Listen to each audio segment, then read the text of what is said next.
Hey everyone, and welcome to This Explainer. So today we're tackling a genuinely massive, complex, and quite frankly, highly sensitive topic. Our goal here is to completely demystify one of the world's longest-running territorial disputes, the Kashmir conflict.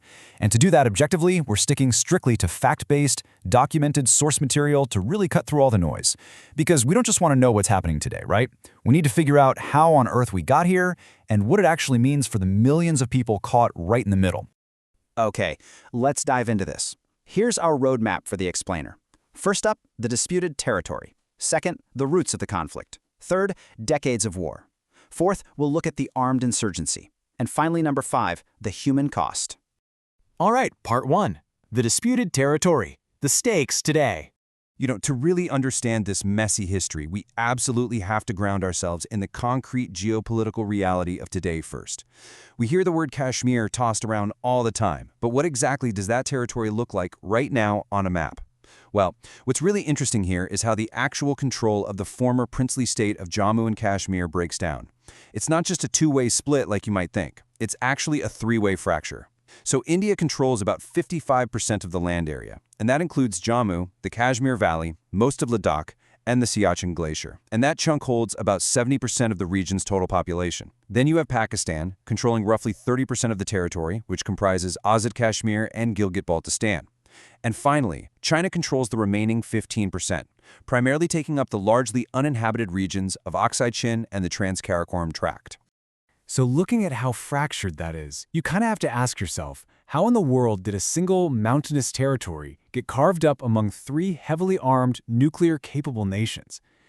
How did this become such a massive global flashpoint that constantly commands the world's attention?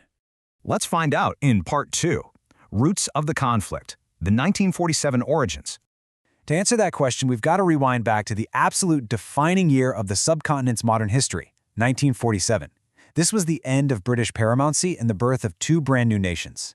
Now, the core of this initial crisis was just a massive demographic and political paradox.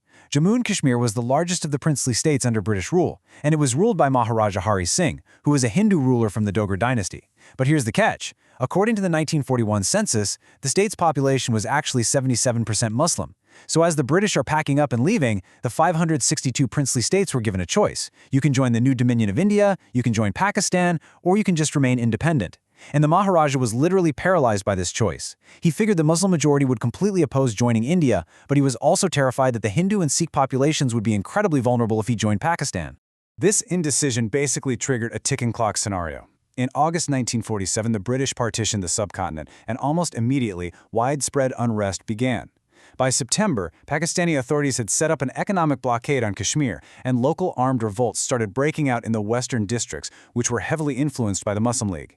Then, things escalate drastically in October.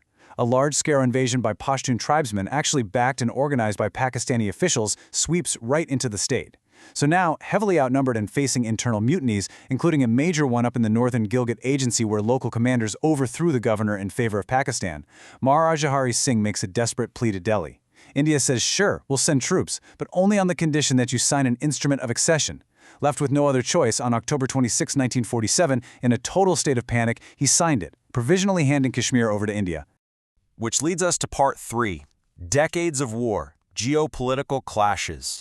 Now, that signature and the arrival of Indian troops the very next day did not end the conflict. Actually, it just officially kicked it off. That 1947 spark ignited a massive chain reaction of state-level military clashes that would define the borders for decades to come. The fighting that started in 47 became the First Indo-Pakistani War, which eventually ended with a UN-mediated ceasefire. But the geopolitical tectonic plates just kept shifting, In 1962, China enters the fray, fighting a border war with India and taking control of parts of Ladakh. Then in 1965, Pakistan launches Operation Gibraltar, basically an attempt to infiltrate the region and spark an uprising, and that directly led to the Second Indo-Pakistani War. Fast forward to following another massive war in 1971, the 2 nations signed the similar agreement, formally establishing the ceasefire line as the Line of Control, or LOC. Yet, incredibly, even this didn't stop the direct military engagements, which we saw clearly in 1999 when armed conflict erupted all over again in the freezing high altitudes of Kargil. Let's move to and see how this builds in Part 4, the armed insurgency and internal shift. Okay, So by the late 1980s, the entire nature of the conflict fundamentally changed. We go from external border wars to an internal rebellion. In 1989, a popular armed insurgency erupted right inside the Indian-administrated Kashmir Valley. And it's really vital to understand how this evolved. Initially, this was largely driven by local Kashmiris who were just deeply frustrated by political disenfranchisement, rigged local elections, and a total lack of the autonomy they were promised by Delhi. Groups like the Jammu and Kashmir Liberation Front were advocating for an independent secular state, a concept widely known as Azadi. But within a very short time, Pakistan's intelligence agencies stepped in.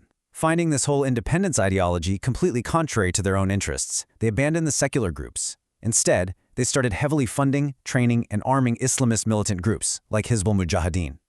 So the movement was deliberately transformed. It went from a localized push for independence into a religiously motivated jihad, specifically aimed at merging Kashmir with Pakistan. And this radicalization of the insurgency? It had immediate, utterly devastating consequences for the region's demographics.